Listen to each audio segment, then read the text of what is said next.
Hello, everyone. This is Rabbi Ari Sachs of Congregation Beth Mordechai coming to you with another edition of this online Parsha class. Today's Torah portion is Parashat Vaera, which is the second Torah portion in the book of Exodus, the book of Shemot, in which we really start to get into the story of the Exodus. As always, we focus on a certain triennial reading, a first third of the reading, and this year, as ordained by the Conservative Movement, we focus on the second third of the Torah portion.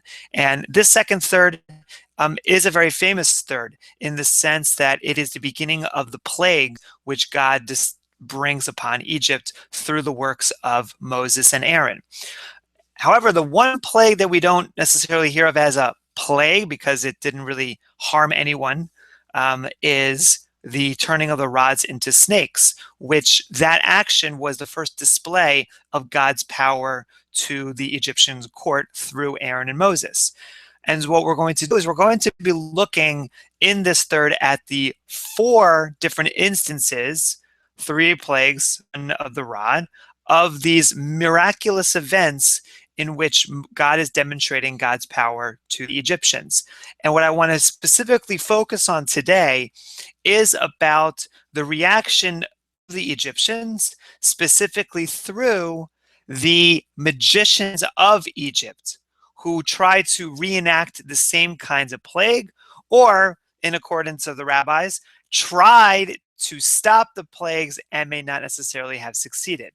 So we're going to begin with the throwing down of the rods as snakes, which you can find on your screen through sefaria.org.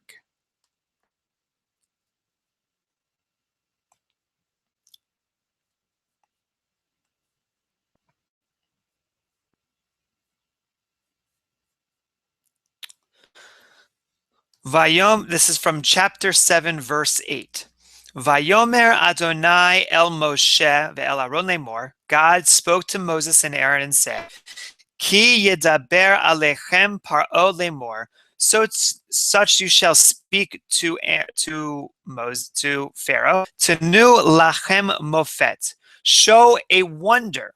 Ve'amarta ela Haron, and speak to Aaron, saying, Kachen matecha v'hashlech lifnei Pharaoh yihi letanin. That you shall take your rod and you shall toss it, you shall throw it down before Pharaoh, and it shall become a snake. Vayavo Moshe ve'Aharon el Paro, and Moses and Aaron came before Pharaoh, vaya'asuchen, and so they did as such, throwing down the rod into a snake. Ka'asher tziva Adonai, as God had commanded, vayashlech Aharon ematehu lifnei Pharaoh, and v'lifnei avada vayhi letanin, and God and Aaron threw down this rod before Pharaoh and before all of Pharaoh's servants, and it turned into a snake. So this is the moment in which this first miracle is occurring. So what happens now? Vayikra gam Paro lachachamim v'lamechashafim. And Pharaoh called to all of the wise men and the sorcerers of Egypt, Vaya'asu gamhem hartumei mitzrayim belahatehem ken. And so the magicians of Egypt, the hartumei mitzrayim, did in like manner using their secret arts, belahatehem. And what is interesting about this particular miracle, and we're not going to go through what happens, simply just going to share that they did the same thing as Aaron and Moses did. The snake from Aaron and Moses ate up the snake from the 2 snakes from the Egyptian magicians. So it's not the question isn't necessarily about the success of the Aaron and Moses' snake defeating the snakes from the magicians, but rather the fact that the magicians are able to do so in a like manner. Since they are able to do so, since they are able to turn their rods into snakes, it seems that they have the same kind of power. And one thing that I want to raise here is the concept of Egyptian magicians insofar as their ability to use the power of the gods for their particular work. And I want to share with you a brief synopsis of Egyptian magicians, which comes from Dr. Geraldine Pinch, who is an Egyptologist, a scholar of Egyptian history, who used to teach at Cambridge University. And she wrote something for the BBC about Egyptian magicians, and I want to specifically bring a paragraph regarding their use as healers to understand what does it mean for an Egyptian magician to be able to take the power of the gods and to be able to use it. And so we turn now to this teaching from her, to this article of hers.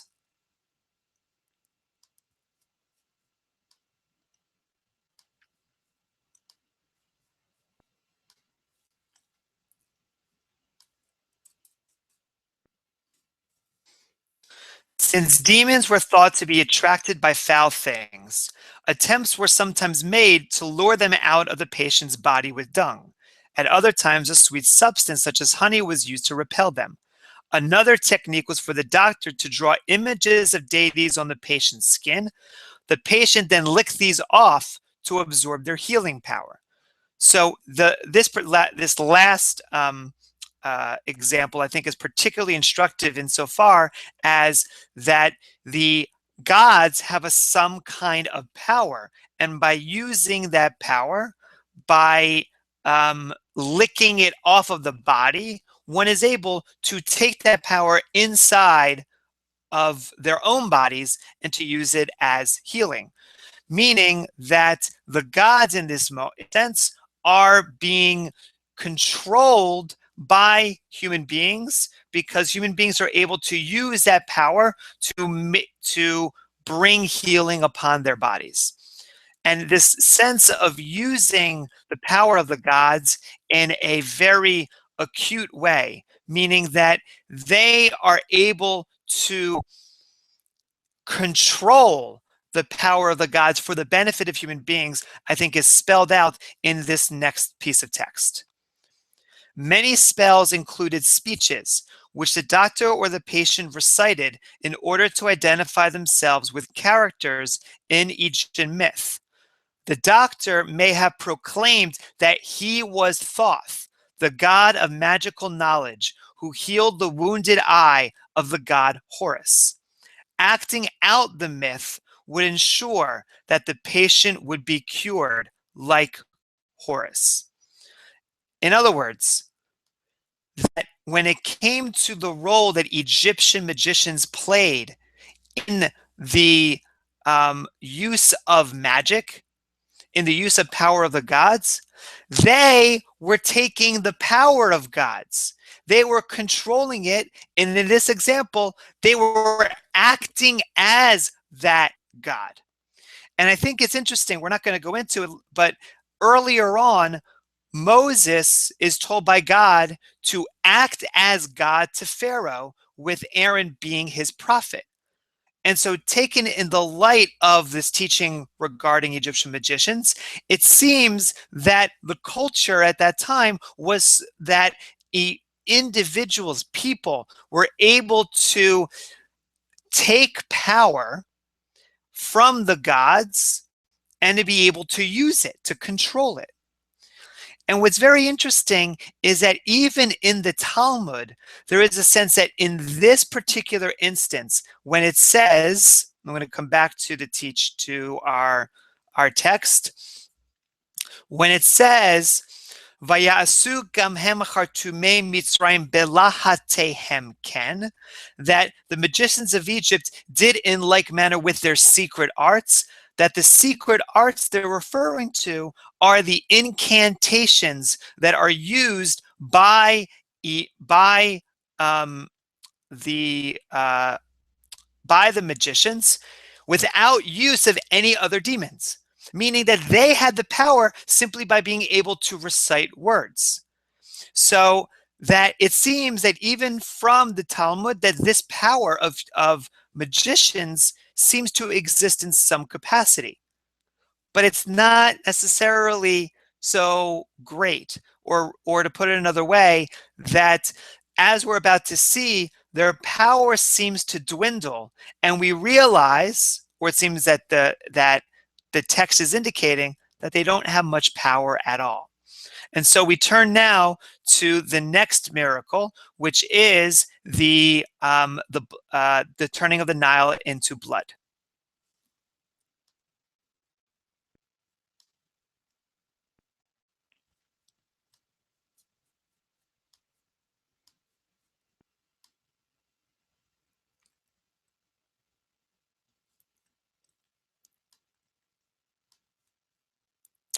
Just going to come down to it. Ko amar Adonai bezot teda, ki ani Adonai. That thus God said, in this manner shall they know that I am God. Hine anochi makeh b'mateh asher biyadi. That I'm going to smite them with the rod that is in your hand, or in my hand upon the waters. Asher bayaor, that is on that the waters that are in this river, in the Nile, v'nehev chuladam. And this miracle, or this smiting, is done by turning the Nile into blood.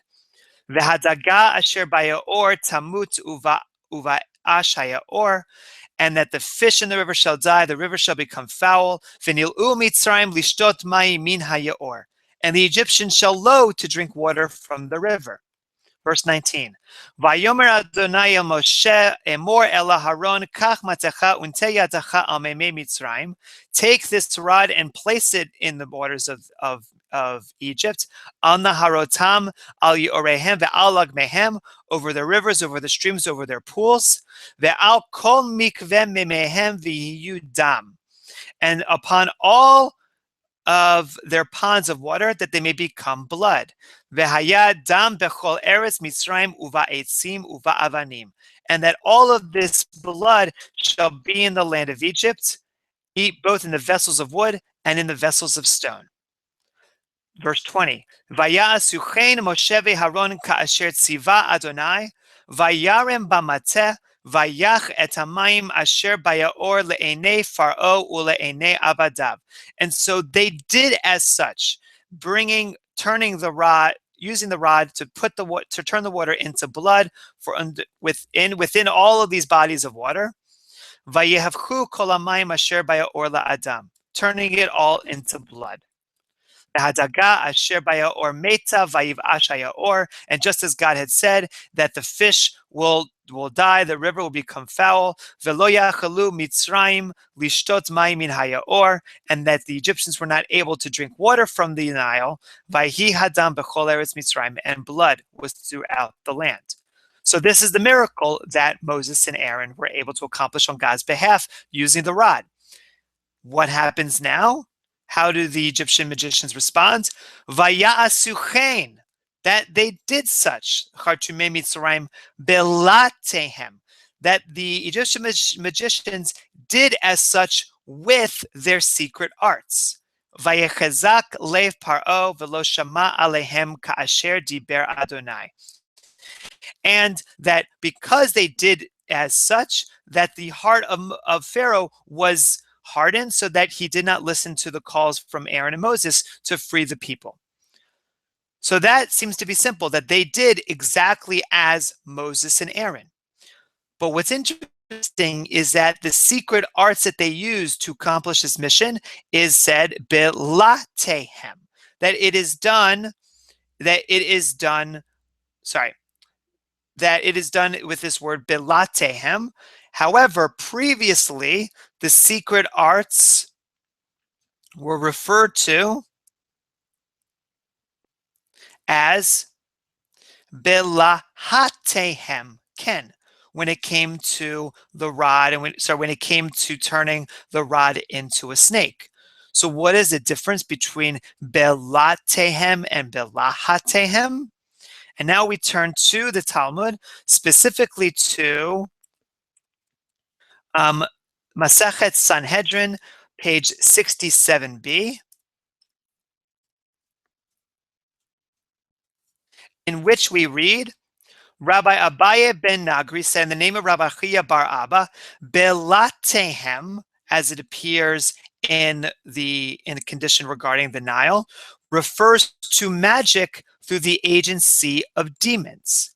Belahatehem, as it appears when it comes to the rod that turns into a snake, refers to it being done with sorcery, without outside help. And I think that this is fascinating because, on one hand, it is admitting that there is such a thing as sorcery, that their magicians are able to manipulate objects in this world seemingly with their words, but that there is also a concept that these Egyptian magicians, or that any magician for whatsoever, is able to use other kind of powers to be able to do magic. And I think that the importance for us is a very careful one. If we ignore for the fact that these Egyptians were able to use power in general, okay, assume that that's a given, and we can have questions as to whether or not that's even possible, or that the Torah would want them to have that kind of power, there is a slight move. Because if you're able to use sorcery without any help, it shows your own strength. If you need to use other demons, if you need to use other sources to be able to use your magic, to enable your magic, then in a certain sense, it indicates that you are not in full control, that you need the help of something else in order to be able to do your job. It's as if to say, oh, I can't do this.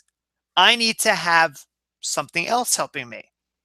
Now, we're not going to get into a conversation about how it's actually a sign of strength if you ask for help. That's more of a psychological thing. But in this regard, when it comes to the power of Egyptians in regards to their ability to control the power of their gods, needing demons' help seems to weaken their power. And that seems to be the case as well in the next plague when it comes to frogs. That the text indicates, Belahatehem ken, that it is that they do it with the secret arts in which they call upon demons.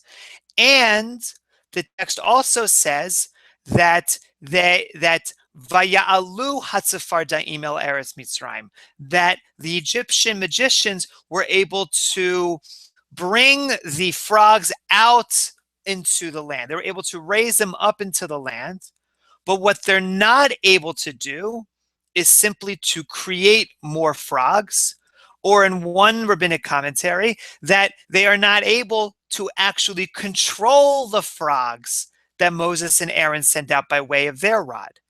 Meaning that in responding to Moses and Aaron when it comes to the plague of the frogs, that the Egyptian magicians failed to either control it or to be able to demonstrate that, like Aaron and Moses, who created these new frogs, whether it was from one frog that birthed many frogs, or whether it was the birthing of all these different frogs at one time, that the Egyptians were simply able to bring more into this space. They didn't have the same kind of power that Moses and Aaron did.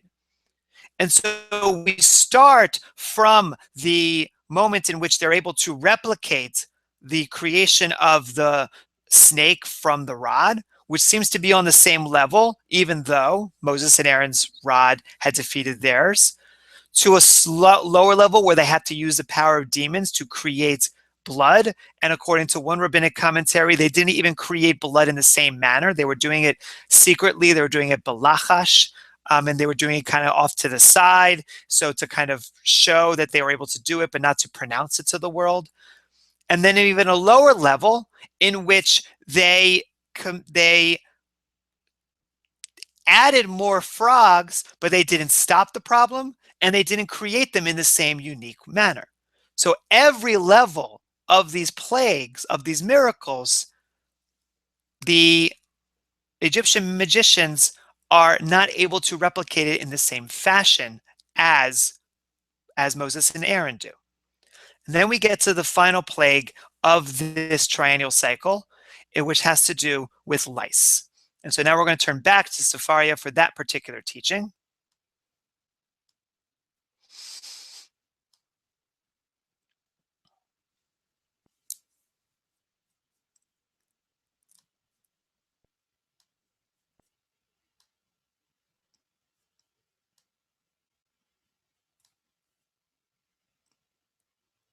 Just one moment and we'll get there.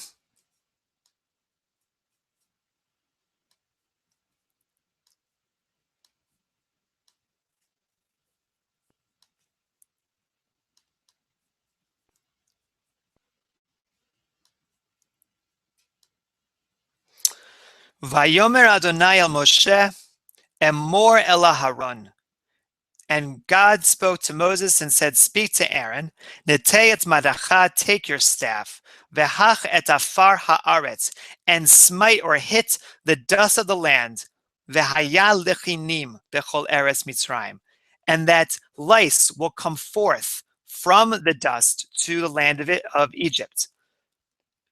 And so they did so.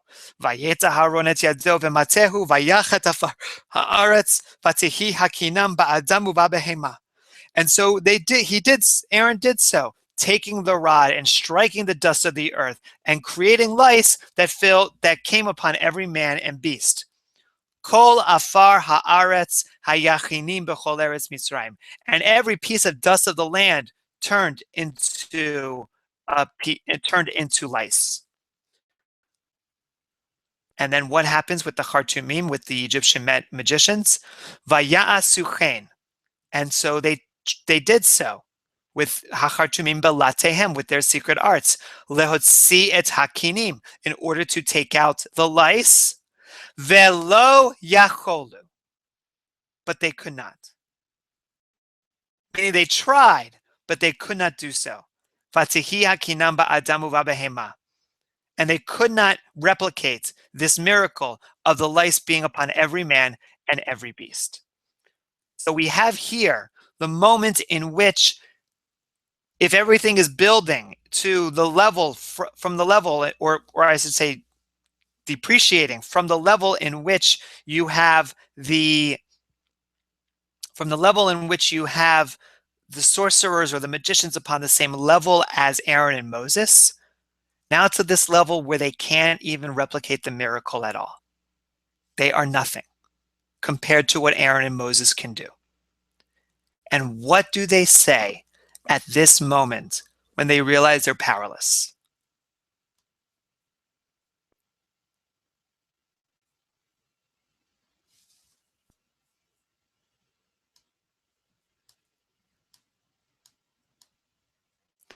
Vayomru hachartumim el Paro.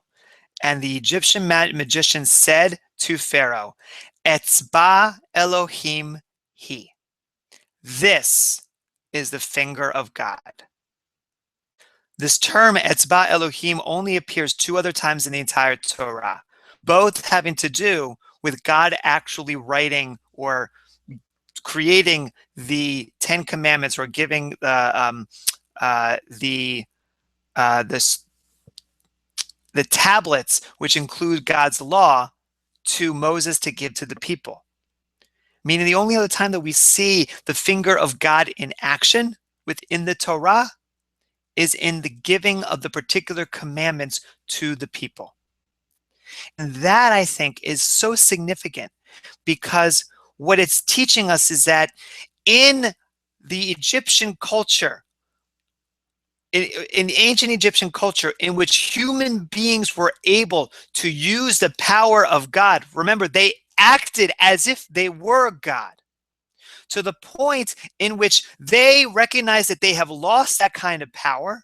Maybe they didn't even have it in the first place, but that they've lost that kind of power, that it now belongs, in a sense, to the finger of God, who uses it to give instructions to the people on how to follow God's word, on how to follow God's example. Meaning that the power of God, the magic of God, is in following God's teachings, is in learning what is it that God wants for my life, to understand what the commandments are for each one of us. And that, I think, is so significant, because if the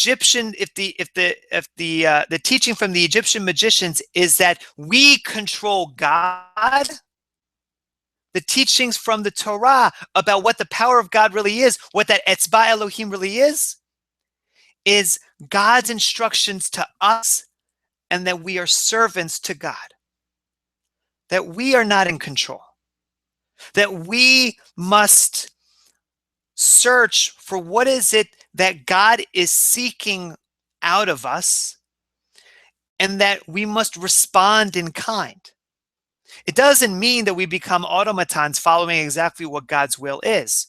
And in fact, given the recent events in France, I think it's even more important for anyone who espouses any kind of religious belief to proclaim that religiosity does not mean blind obedience. No. What religiosity is all about, and what following in the path of God is all about, is allowing God to enter into our hearts, to be able to let God's message sink into our beings, and to understand what the commandments are that we must follow as we go through the world. And that we are in a continuous conversation with God about what those commandments are. Because when it came to Moses' relationship with God, this one who's supposed to be first as God to Pharaoh, but then is his prophet to Israel, this greatest prophet of all, he is one who has a relationship with God. He is one who talks with God about what should happen between Israel and God. And as such, that should be the model of our relationship, that we are to serve God's will, and we are to do so in a way in which our minds and our hearts are there seeking the answer to the question, what does God want from me in this moment in time? And I truly believe that if we give ourselves to that endeavor, if we understand that there is a power that is greater than ourselves, that is personified by this finger that is able to create, to be powerful in this world, that power resides in the ability of human beings to understand what is it that God is commanding of us in this moment. How best can I fulfill that command, understanding the essence of who God is and what God wants in this world? It's not an easy conversation, and there are many different sides to the debate as to how we're able to live God's life in this world. But I think it's important that we enter into that conversation, knowing that the ancients believed first that they had control, and now we are here to serve. And so my wish, my prayer for this moment is that we see ourselves as servants. We see ourselves as wanting to be able to bring a sense of holiness, a sense of kedusha, a sense of love, and a sense of understanding, a sense of all that we believe to be at the heart of who God is into this world, understanding the specific command that God is giving us, to know that that is God's real power, that we don't control God, but that God is a part of us. And with that, I hope you enjoyed today's teaching, and I will see you again next week for the next online Parsha class. Take care and Shabbat Shalom. Bye-bye.